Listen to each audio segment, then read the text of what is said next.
Okay, you guys. Hello.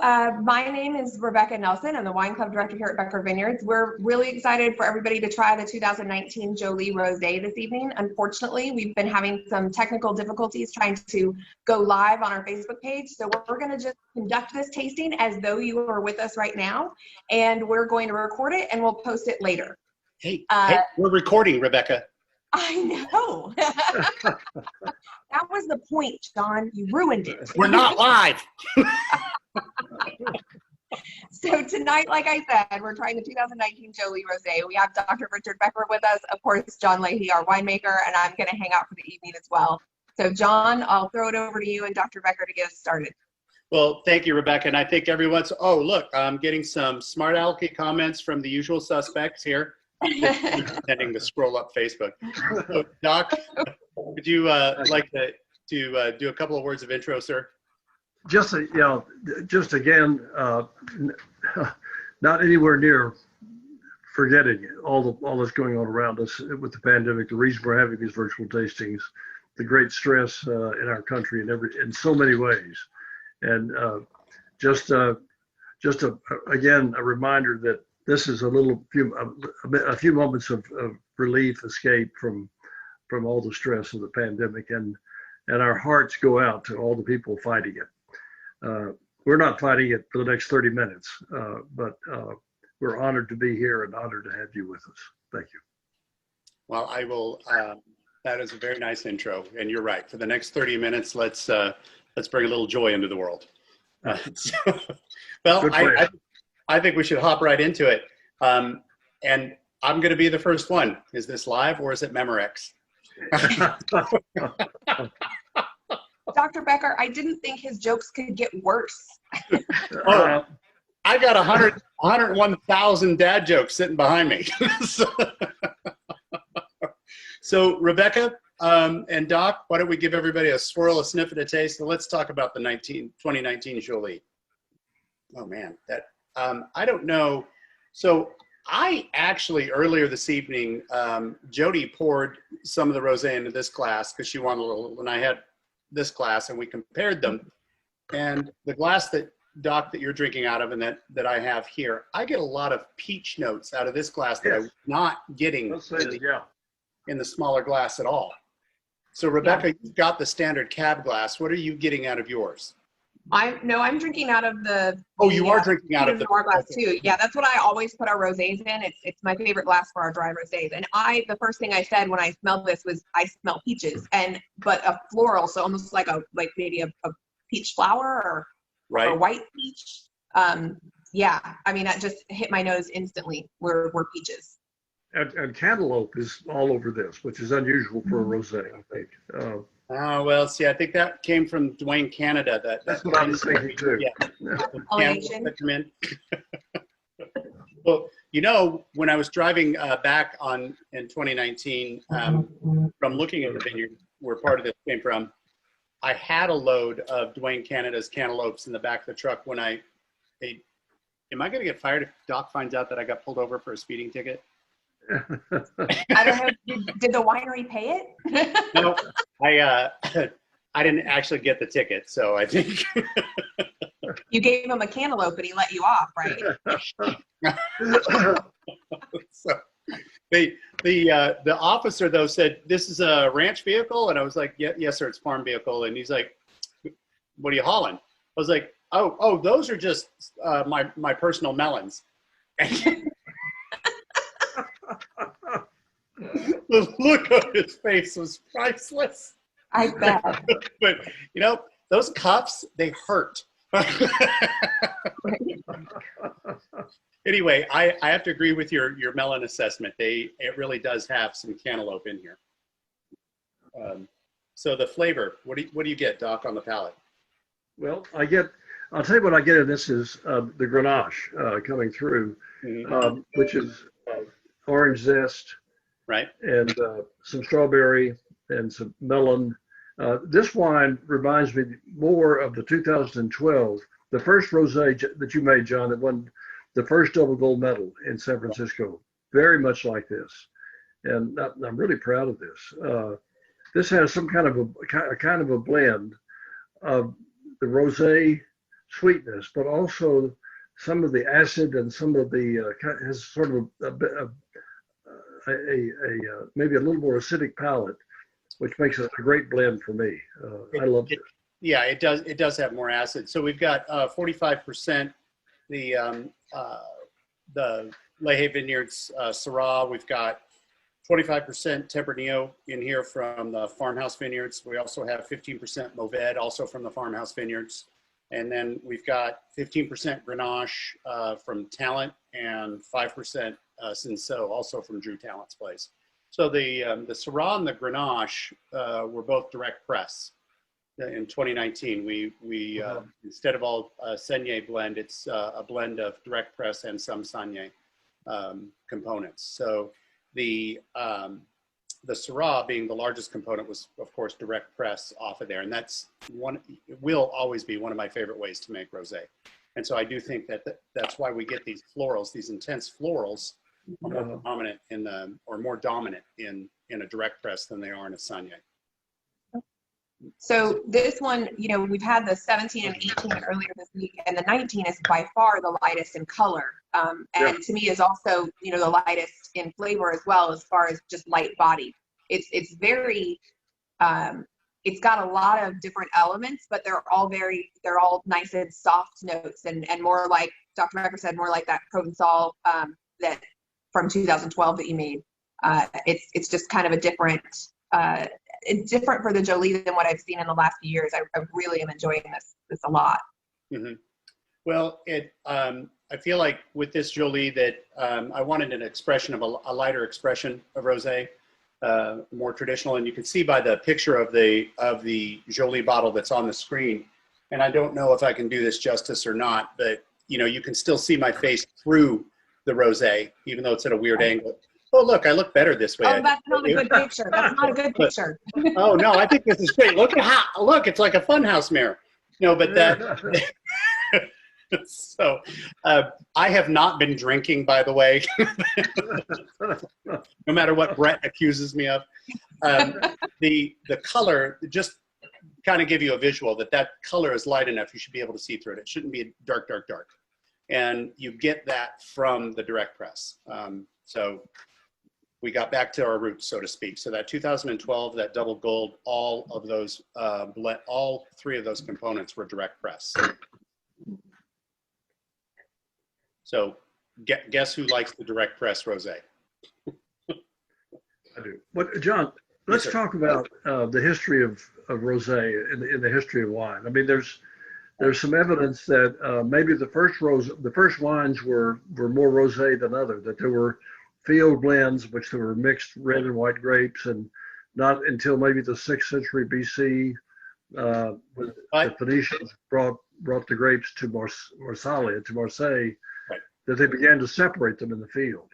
And I think we have to go further back in the Holocene if we want a complete picture of what makes a rosé.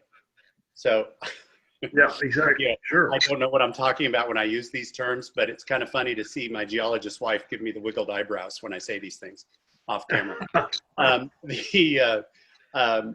They were, and there was a lot of evidence, Doc, and we also, not even just, you don't even have to go back that far, just pre-World War II Burgundy, and look at the lightness of the wines there. They were not skin contacting for very long. So those wines were a little darker, like the 2018 or the 2017. That would have been about the size of a pre-World War II Burgundy, the color. Well, I never called Claret, right, at that point. Right. Which made clear, able to see through. And, you know, like your image just came through the bottle there. But yeah, well, I can do it again. Please don't do that again. Please don't do that again. I made a mistake, Rebecca. I'm sorry. That's gonna haunt me. I'm gonna wake up in the middle of the night. It's just gonna be what I'm seeing. Yeah, no. But, well, you know, the field blends, and you're right. And rosés were also used as basically a quick turnaround on the line. But more importantly, they started off as a way to pay and reward your farm help. You know, wine was part of the meal. Wine was part of the pay and a quick turnaround. And it was a great way to have some wine very quickly from the harvest, you know, and using your superior wine or your aged wine to make the money, the farm that, that they needed to make the money for the farm. So I think even though we're recording this, I know on our Facebook page, people are putting in some questions. John, can you take a look at those and make sure we answer any of the pre-questions that people are giving to us? Right. Well, let me get on here and see if I can get some of them. I'm not seeing any scrolls here yet. So okay. I've asked for questions. Yeah, so Caitlin, who is currently our executive producer, had just said that there was a question of, what are the differences between all three, since we've done three, this week, and kind of maybe go over what specifically the differences are between the three. From your point of view, is specifically composition, I believe is what she was. Oh, I see. Here's, okay, specifically the composition. Well, with the previous, so as I stated earlier, the composition here, let me grab my cheat sheet. We got 45% Syrah, 25% Tempranillo, 15% Mourvèdre, 15% Grenache, and 5% Cinsault. And if we look at on Wednesdays, or excuse me, on the 2017 was almost all Bordeaux varietals. So you've got that, and then the 2018 had more Rhone, but also had Bordeaux, where we don't have Bordeaux. We only have the Malbec, or excuse me, the no Bordeaux varietals in this at all.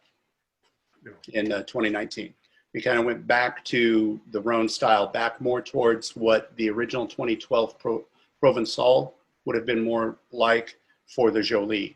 So we kind of took a step backwards into the roots of what we thought would make a great rosé for the Jolie bottle. And somebody wants to know okay, look, I'm learning how to use this chat feature, but it will not pop up all the way on here, so I can't always see. I guess somebody tried to use the freezing technique, and they are confused because the wine froze. And yes, the wine will freeze in the freezer, but if you consume some of it, it has enough room to expand, and then you just take it out and let it thaw. Well, look, so our fault, we didn't fully explain that. I apologize. That probably was maybe a bit of a shock to people that didn't realize we were telling them they would actually freeze. Well, I did, and we can go back and see that, but since I'm uniquely qualified for this, so the reason they call it a freezer. Stop it, John. Stop it. Don't you be rude. No, yes, no, yes, and you do not feel like you did something wrong. It is supposed to freeze, and hence that's why it keeps everything together. That's why it will last for a few weeks. So you just allow it to thaw and bring it back to temperature. And one of the reasons that they can do that with our wine is because of how we make it, right? Or should that work for any wine, really? It will work for any wine. Any wine, the studies that were done in decanter were with 30-year-old wines that are beautiful vintage rare Bordeaux and Burgundies, and they couldn't tell the difference between those and a recently opened bottle. It's really a good technique. You do have to let it thaw all the way out for sure, but right. And Trish, I just saw a question from Trish asking my favorite is this wine of the three. I like the others, but this is for my palate the one that my first choice. And also to further explain, and sorry to go back to the freezing question, think about when you stick a bottle of higher proof alcohol in the freezer and it doesn't freeze. And I think that's what most people like. If you want to put a schnapps in the freezer to have it cold, or even a vodka in a bottle, it won't freeze because the higher alcohol, the wine will, because there's more water molecules involved in there. Versus the higher proof. That's why it freezes, and you're supposed to. It also keeps everything, basically in suspended animation. You won't have any deterioration, and that's why it works so well for short-term preservation idea. So you're of the three, Rebecca. Since Doc got asked the question, I'm going to ask you the question. What are of the three? Which one do you prefer? So my answer is going to be a little bit frustrating, I'm sure, but my answer is it depends. Because if I was just drinking a glass with no food pairing, or just kind of, on a day, I think my favorite would be the 2019. I think if I was having a meal, I would prefer the 2017. But those are just kind of, and the 18 is great too, don't get me wrong. It was a brand new release. I've only tried it once, so I don't know, all three are fantastic. I really like the lighter style of this Jolie, but I really love, you know, the 2017 Jolie because I've had that for a while, and I really enjoy that with food. So that's just kind of, that's my take on this. I really think this will go well with food. Yeah, the 17 will hold up to heavier food for sure. Right. That's what I think. Rosé. I would have to say of the three, this one is my favorite. I really like the 18. It is a little heavier, but of the three, the 19, because to me, it gets back to the roots of really crafting a well done rosé. And that's why I like it. And yes, we will be entering this one in the San Francisco Chronicle and the San Francisco International. Because having 28 double gold awards and being the most awarded winery in the state of Texas isn't quite enough until we can go over the top, right? Are you with me? You know, I am with you, John. Yes. Climbing one mountain, great, but when there's 4 more to climb, let's get on it, buddy. No, I love making rosé because one, it is a quick turnaround, and I really am an impatient person. I am the microwave minute person. That's why I always put 6-0 in my microwave and not 1-0-0. That just takes too long. So, but the rosés though take a lot more patience, and being not a patient person, it has taught me patience to make rosé. Like, you don't want to lose those florals. You need to really, really work on it. Whites and rosés are much harder to make than red wines overall. In the overall arc, you're going to spend more time crafting a rosé or a white wine than you will a really well done Cabernet. Cabernet, well-grown Cabernet is a joy to work with. It makes a beautiful wine, but it also, in the spec of things, does not take as much time to make a well-crafted Cabernet, if you start with really good fruit. And, you know, if you have a good idea and a good plan. I'm not saying it's bone easy, but rosés and whites do take a little bit longer. Well, and I think, you know, to clarify that, it's the amount of time that you have to spend sort of babying it, because, you know, Cabernet, of course, is going to be longer time of production typically than, you know, because we're going to age it for longer. But that whole, how much you have to grab from here and pull from here and watch it and pay attention is definitely something with yes, yeah, and there are a few of the techniques that we use that require an awful lot of monitoring, because if you go too far one way, you've ruined the wine. So yeah, and you know, there's the middle of the night anxiety attacks that always happen towards the end of harvest. You're like, oh crap, did I forget to, or is the temperature on that tank? Did I gas that tank? Did I do this? You know, I can't imagine. I don't know how our production crew does. I mean, seriously, the number of wines that we produce, the number of varietals and lots that we pull in, and how amazing of a job you guys do keeping track of all that and making it all into just fantastically world-class crafted wine is amazing. And since we are in the middle of harvest, I would also like to point out how fantastic it is, John, to have you on here, because I know you're working different hours and you're working a lot and you've got a lot going on and you're having those midnight concerns, and so you're still here to do these virtual tastings, and we do really appreciate it and are thankful. So thank you, John. I don't work different hours, Rebecca. I always work this long, every day of the week, every year. Okay. What are you doing? Dox them. I'm trying to get you overtime, sir. Oh, not happening. So Doc, what?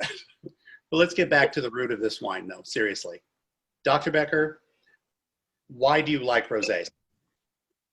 Gosh, I love the subtlety. I love the seeming simplicity, but then the flavors become really complex. I like the beauty of the wine that the French call salmon. I guess it's, you know, and then when I began reading about it, about the history of rosé, maybe rosés were the first wines, and then for centuries, beginning 6 or 10 centuries BC, the wine was cut with water. It was traditional in Greece and Rome to add water, in Rome to add seawater to wine to reduce it, so that it was always going to be a lighter wine when you drank it. It's just but I think I'm fascinated by the beautiful fruit expression that comes from a rosé. Maybe that more than anything else. It's just there's nothing else like it. Champagnes are beautiful. They don't have this complex fruit note. And great red wines can have this, but it takes 50 years, and most of them don't make the cut. This is a great expression of the fruit of the classic grapes for winemaking. I think this is the best expression. Yeah, I absolutely love yeah, you're right. I love the expression of rosé, and I think it's very gratifying when you're able to turn it around this quickly. It's very, very gratifying as a winemaker to be able to see the fruits of everybody's labor quickly. Oh, John, another way to think about it is when we go through the vineyard and the grapes are getting ripe, nothing tastes like those ripe grapes just before we pick them. Right. I mean, yeah. And so all of my grandchildren from here and from Massachusetts say, why do anything to this? Let's just, we'll eat the grapes, we'll make the juice. And it's a long time before any of the wines we make have this expression of what we tasted going through the vineyard. But there it is, and but that's what I love. Yeah. It's funny because you say that because that they love the grapes. My niece, who turned 21 this last June, and we sent her a case of wine for her 21st birthday. When she was 2, I also sent her a present from the winery that said, a little shirt that said, "I like my grapes in jelly." So, I desperately tried to find that shirt in a grown-up size. Jelly's hard to beat. Yeah. But it really is fun to taste those grapes. And you're right, I was smiling because that is one of my favorite things to do this time of the year, is to go out and taste the fruit in the vineyard and really get a sense of where that's going. And chew the seed. And it all goes together when they're ready. I mean, they're not bitter.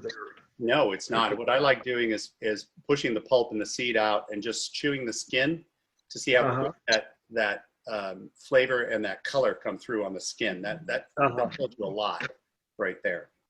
So I have to ask, since we're sitting here and it is Food Friday, and even with technical difficulties or no, I got to know, what would you pair with this? So Doc, let's start with you. What food would you pair with this? Gosh, many things. Go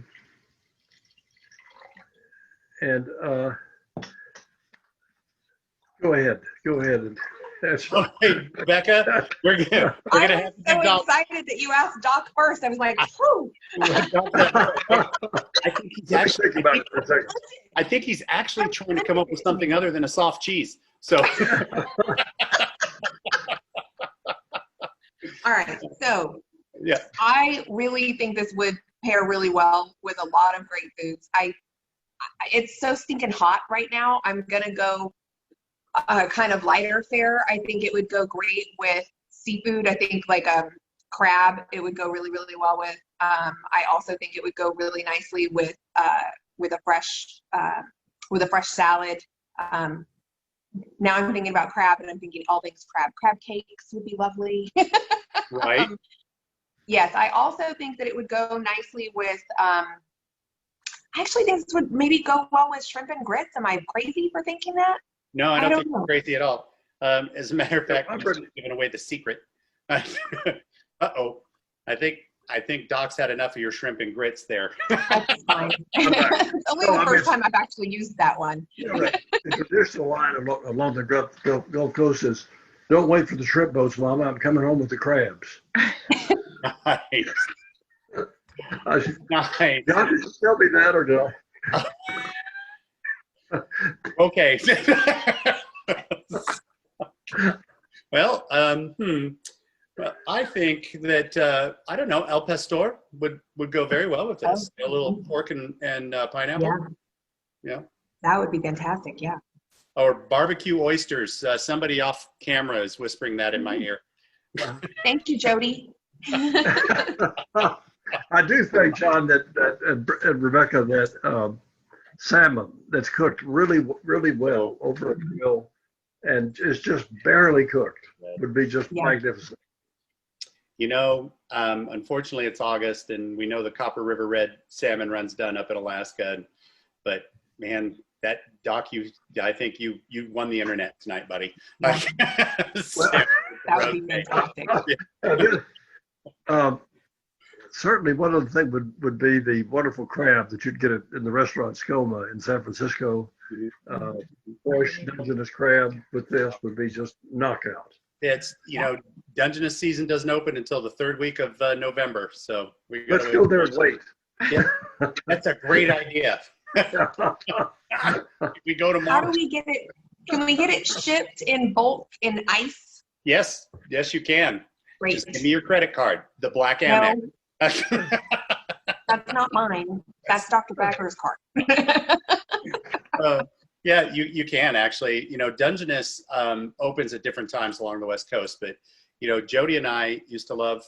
We still love rosé wines, but used to love at Thanksgiving, instead of doing turkey, we would do crab for Thanksgiving, because where we lived, crab season started a week before Thanksgiving. And we would always have the fresh rosés from that season, because somebody could sneak them out of the tank.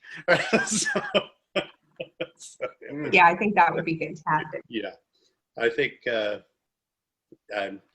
seafood and rosé are natural fit. Rosé is also very good with holiday food.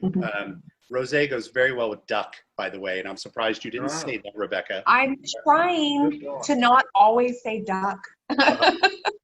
Duck orange with the duck orange note from Grenache would be Yeah, fish tacos too. Somebody just mentioned fish tacos on Facebook. So yeah, absolutely.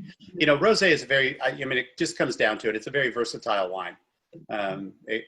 It will go with a whole variety of things. And I really don't think, honestly, if you have the right people, it doesn't matter. It goes well. So. Well, and I was actually going to say, it's not just diverse for food and pairs well with all the different foods. It's really diverse for people. People from both ends of the spectrum of white wine lovers and red wine lovers. I know, I'm giving you a plug. Really love this wine. You can read the back of the bottle. I want to read the back of the bottle. I don't know who wrote this, but it's sheer genius. It's a Jolie, period. We got to do this right. Okay, here. Jolie. Because sometimes you want to dance in a fountain, and sometimes you just want to watch the sunset. This dry Texas rosé is filled with floral notes of strawberry, peach, and violet. A perfect wine for all life's occasions. Whoever you hired to do that copy, Doc, I think you did a really good job of hiring them. I'll look into it, John. I'm sure you're right. I've gotten more flack from writing that than anything I've ever done in my life. We love it, John. We love it. Really? You're not there every Saturday at every meeting for the last 5 years. We all went to dance in fountains while drinking Jolie. Yeah, exactly. Well, the right fountains, especially if you can scoop up the coins. All righty. Well, I think we've about exhausted our Friday, and I think we need to get this posted for our loyal fans so that they have a little levity in their life. Are there any final comments on the wine that either of you have? Doc, we'll start with you. I think it's beautiful. This is among the best rosés I've tasted from anywhere. And including, my favorite are the rosés from Bandol, Mauvais and Saublins. And this will stand right with it, John. Hats off. Well, I will take that compliment any day of the week. Rebecca? It's just a fabulous rosé, John. I agree with Dr. Becker. It's one of my favorites that I've had, and I just think I think everybody also should be aware that this wasn't something we were going to release yet. So we were going to hold on to this for a little bit and not let you all have it. And you guys got this super fast because, we're trying to get everybody new wines. We're trying to get everybody all the different things that we have to do these virtual tastings. And so I'm so glad that we went ahead and let this one go for these virtual tastings so that I actually got a chance to drink it right now. I think it's just amazing. Well, Rebecca, make this available to anybody that wants it. I mean, this is just a great expression of our winery. Well, I want to say, I want to lift my glass to not just the guys who grow the grapes. I want to lift my glass to my crew. So Eddie, Juan, Daryl, Dylan, Travis, Leander, Shane, Luis, Manuel, of course, Sean, and Sean both, the two Seans. and Rachel, of course, my right hand, who at this moment, as we speak, is running chemistry for me so I can be lazy. So I want to say cheers to all those guys. And Harvest is about teamwork, but more importantly, Harvest is about family. So here from our family at Becker to your family out there, we want to wish you a wonderful fall, good health, and great wine. So cheers. Well said. Cheers. Yeah, cheers.